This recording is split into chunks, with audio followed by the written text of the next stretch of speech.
customer is king and the product is the promise. It's not just a statement. The belief in the statement is so strong. Over the years, they have got into newer areas like chocolates, like cookies, like ready-to-eat meals, Kapo noodles. They have acquired smaller brands to fill their portfolio and have tapped the export market very aggressively. I remember going to the oldest store in Chandni Chowk in Delhi, and the manager there is someone that they brought from Bikaner, who has been the store manager for 30 years now. He is part of the family where they've brought people with them from their hometown and they've groomed them and they've helped them grow within the business. So the loyalty is so strong. And while this has been one of their greatest advantages, over the last decade or so, it's also been one of their greatest challenges, right? The hurdle they face is the expectation, or to match the expectation of the family. The family would want anything around $10 billion or $11 billion. Now, somebody has got to give. Now, who gives is the question.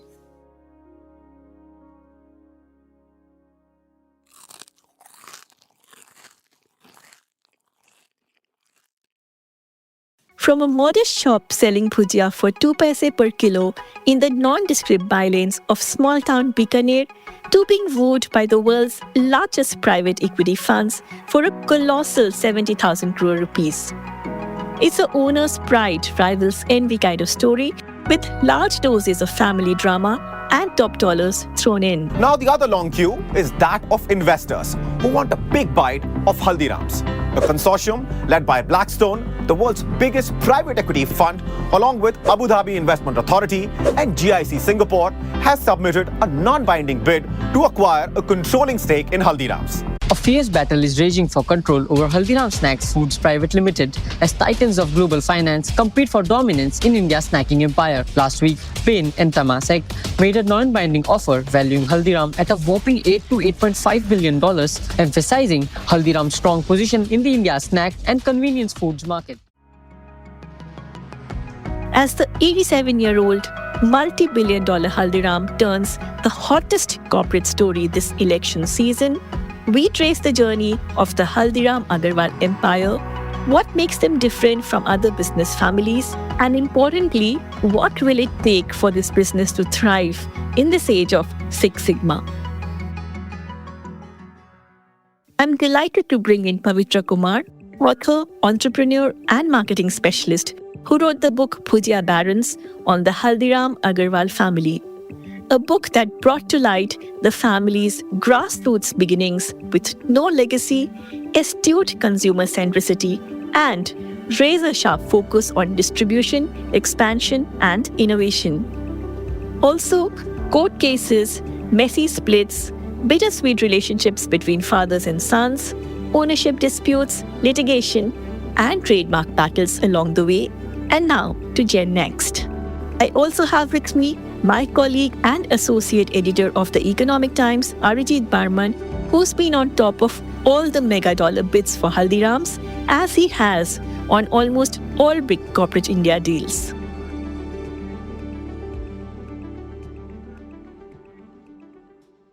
It's Tuesday, May 21st. I'm your host, Ratna Bhushan from the Economic Times, and you're listening to The Morning Brief.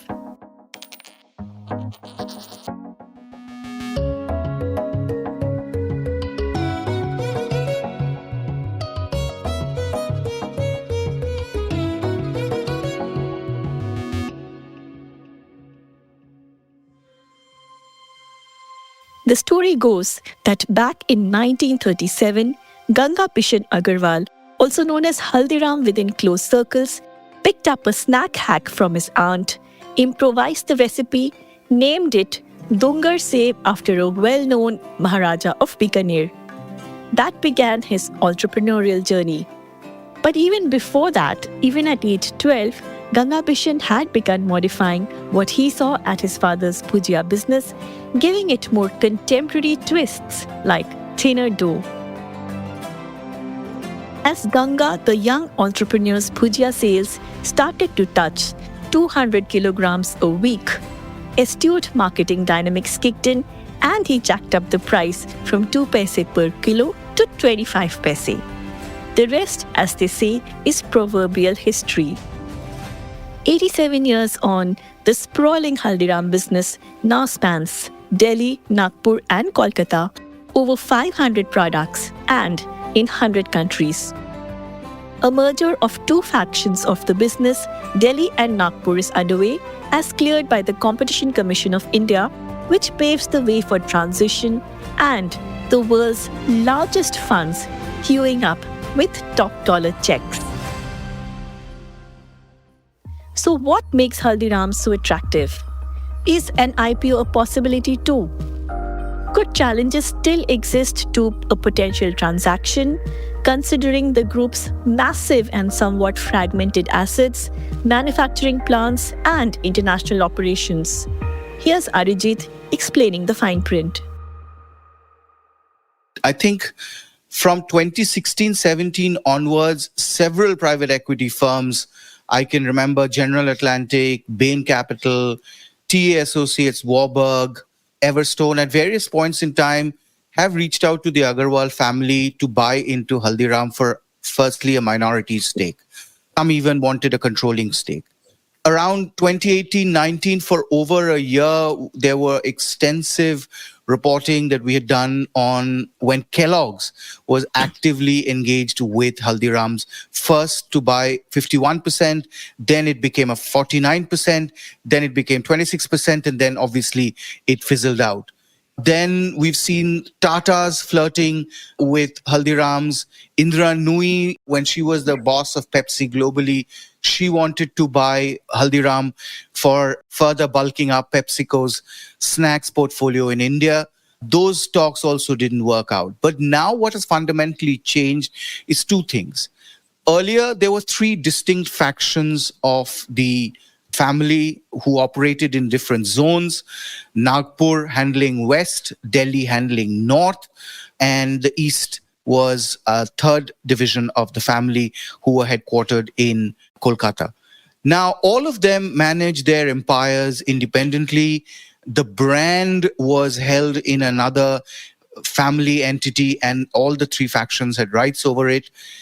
Then, over the last 2.5 years, the family got engaged in a serious reorganization. The Kolkata family was no longer part of the Haldiram empire. There was literally a divorce of sorts.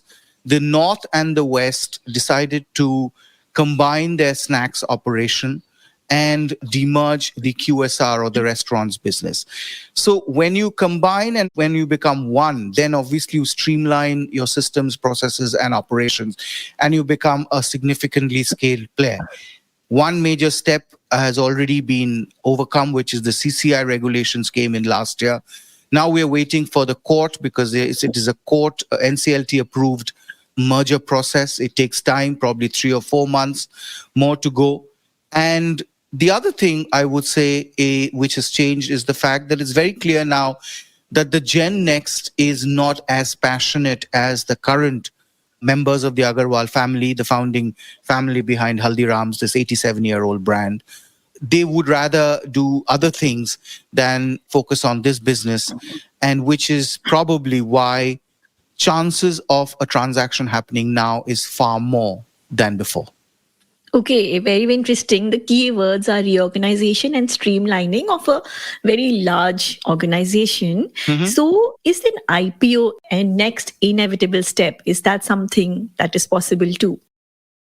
See, the Agarwal family has, of course, built a massive brand. So obviously, they have very high expectations. So we have been reporting that the combined snacks business of North and West, which will become Haldiram Snacks Private Limited, is being valued at over $8 billion. That's probably one of the largest consumer deals ever in India. The $8 billion is almost 70,000 odd crores. Now, getting that kind of money will not be easy. And I've been talking to several private equity players. The hurdle they face is the expectation, or to match the expectation of the family. The family would want anything around $10 billion or $11 billion. Now, somebody has got to give. Now, who gives is the question. Now, public markets can definitely be another option. The entire exercise can be one just to benchmark yourself and get a valuation and then tap the public markets. But remember, public markets will probably give a higher multiple to Haldiram's than any private equity would. But flip side of it is they will have to continue managing the show, number one, and an IPO is a far long drawn process than compared to a sale. Absolutely. But there are some massive numbers. You gave some valuations, the expectations also. So what is so attractive about Haldiram? Well, I would say a couple of factors. One is consistent revenue growth and healthy EBITDA margins, despite the cyclicality of the raw materials. Remember, the raw materials like pulses, palm oil, dal, they are commodities. So there is a commodity cycle. Sometimes prices go up, sometimes it goes down. So despite the cyclicality, they have been growing substantially in both revenue terms as well as EBITDA terms. If I throw some numbers, the average EBITDA margin has been 14 to 15%, although last year, FY24, it was around 17 to 18%. That's very, very healthy.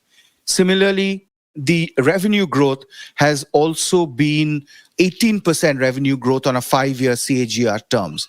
Now, These are very, very significant numbers. For example, the sales is 14,500 crore. EBITDA for FY24 is 2,300 crore. So therefore, we are looking at a scaled operation. And when you merge the two, you are talking about a almost pan-India coverage.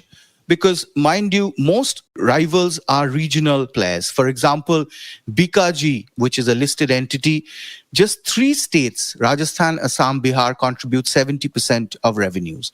Gopal Snacks, which also got listed recently, 80% of revenues come from one state. That's risky. Whereas, as I said, Haldiram's has a pan-India presence. And also, what I would say is, or rather what makes Haldiram very palatable is the fact that over the years, they have got into newer areas like chocolates, like cookies, like ready-to-eat meals, cup noodles.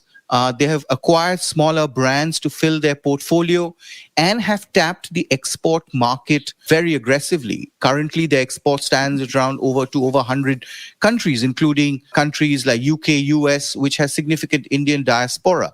So we are no longer talking about a bhujia company. We are talking about a food and snacks giant. It's already India's number one. It has the potential to grow even bigger.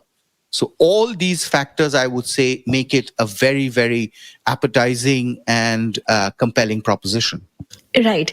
Talking about the merger, would the merger iron out any challenges? Because, Haldiram is known to have, fragmented assets. Someone was telling me they have manufacturing plants even in Bikaner and, they're all fragmented. Then they have a massive international operation. There are some franchisees also involved.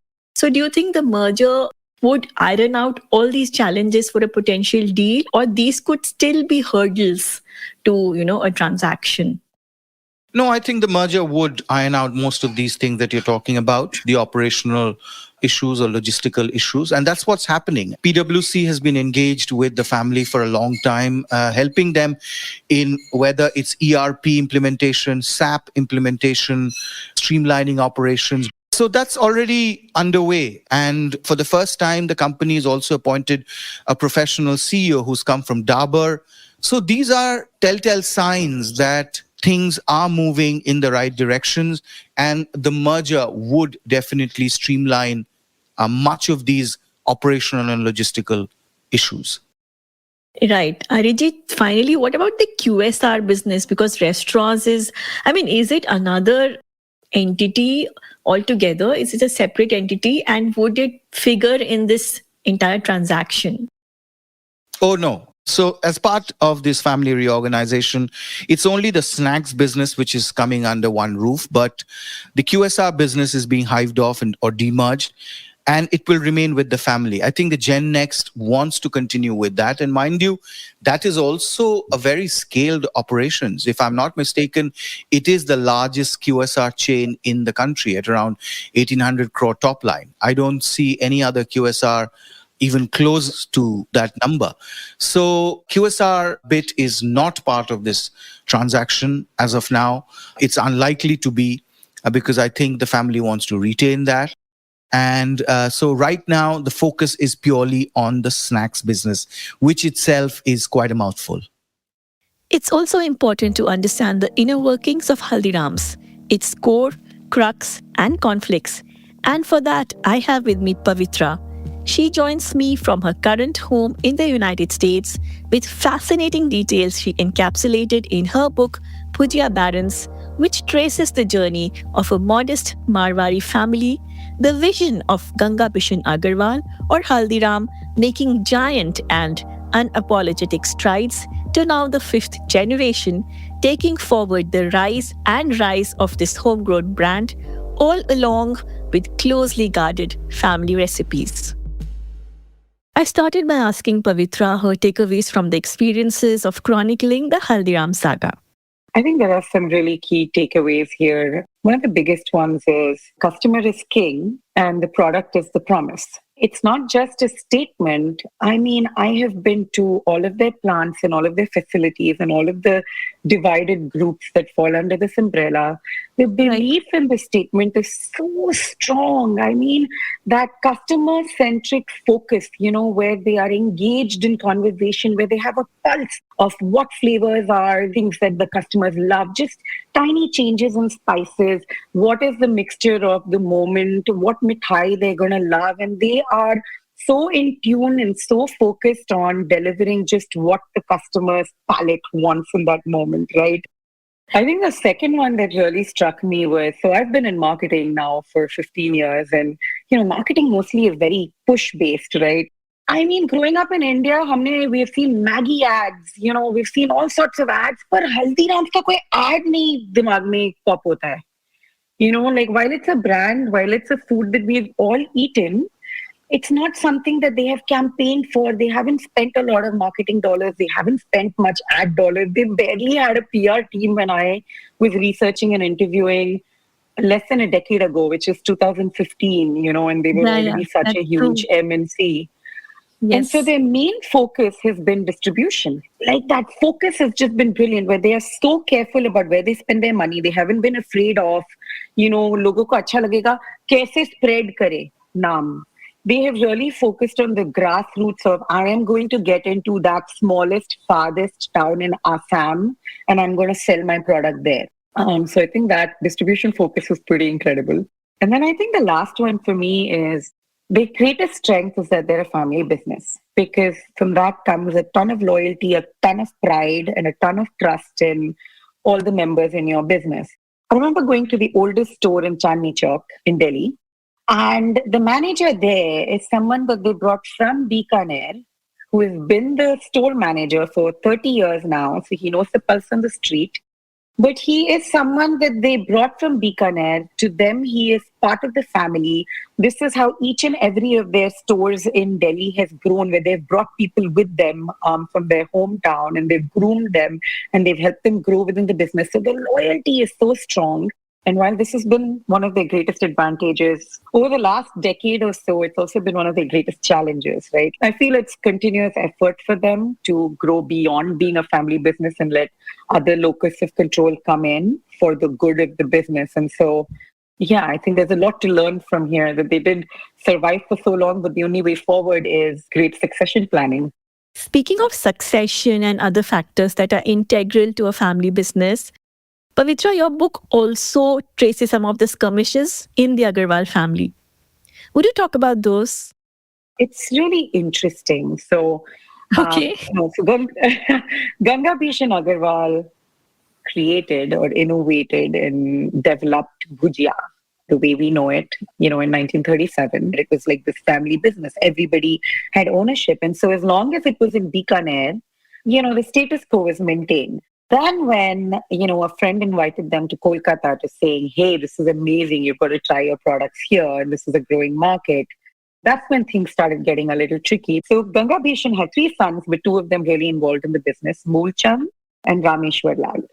So Rameshwar Lal went to Kolkata And, he worked really hard to set that up. And there was a lot of struggle initially, but they hit gold and they started doing really well. Obviously, the Kolkata profits exceeded Bikaner profits. And Rameshwar started thinking, why do I have to send so much money home? It was like, I'm doing all of the work here. I don't want to send you guys any more money. And that came to a head, and it was a very uncomfortable situation. And at that point, Ganga Bhushan, to make peace, so he legally created a document that said, West Bengal belongs to, this part of the family, Rameshwar Lal and whatever, and then he cannot use the word Haldirams because, it's in a separate part. Because of that legal document, there were a lot of future hassles because I feel they also struggled a lot because West Bengal and Kolkata come with their own challenges, right? Unions are so strong. And so they had so much union pressure and strikes and workers wouldn't work. And, the government had all of these rules and regulations and laws on pay and wages and conditions. And so at that point, they realized they need to be outside of West Bengal. They're ready to grow. But then there was this legal document that was kind of restricting them. By that point, Munch and Ji's sons, Manohar Lal and Madhusudan, had moved to Delhi. So now Delhi was their territory. And so when Prabhu Shankar tried to get out of Kolkata and he's tried to make inroads in Delhi, it just exploded. And it had been a legal battle for the two sites for almost 2 decades. And and so here we are today where, those three are combining forces and hopefully looking at the future in IPO and external investments. Finally, Pavitra, how do you think a traditional family-owned business like Haldiram's has survived and thrived in this, constantly evolving and dynamic global corporate world? What I mean is like in the Six Sigma world, so to speak? I mean, you cannot survive. You cannot survive multiple generations of a business without doing it right. Right. So they may not have been organized. They have learned different things at different points. I think the one thing they really got right is focus on customer and product. And then now over the last couple of decades, learning that adaptation is also management, administration, processes, standardization. And if you do not evolve, you do not survive. And so for a family business to survive 100 years through different generations of time means that they are incredibly great at adapting, at evolving. And so it's an incredible feat that they have been able to do this and they continue to do this.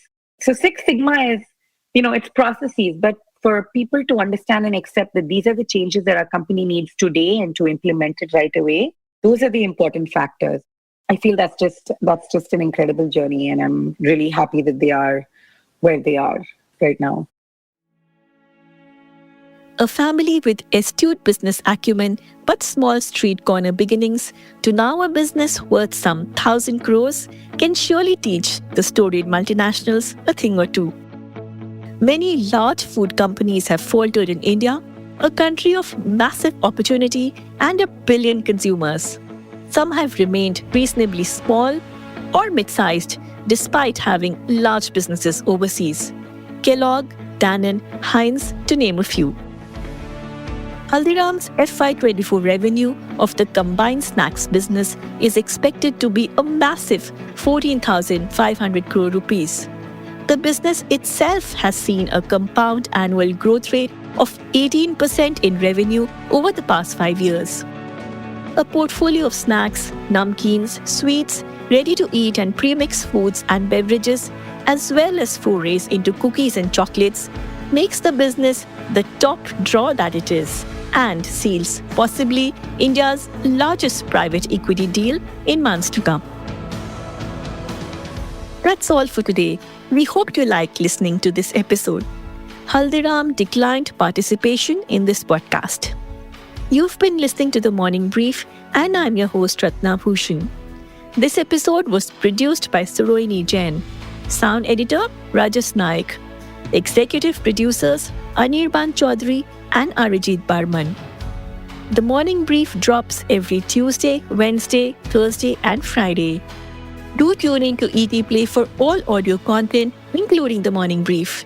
You can listen to our podcast on all major podcast streaming platforms. Thank you for listening. and have a nice day ahead.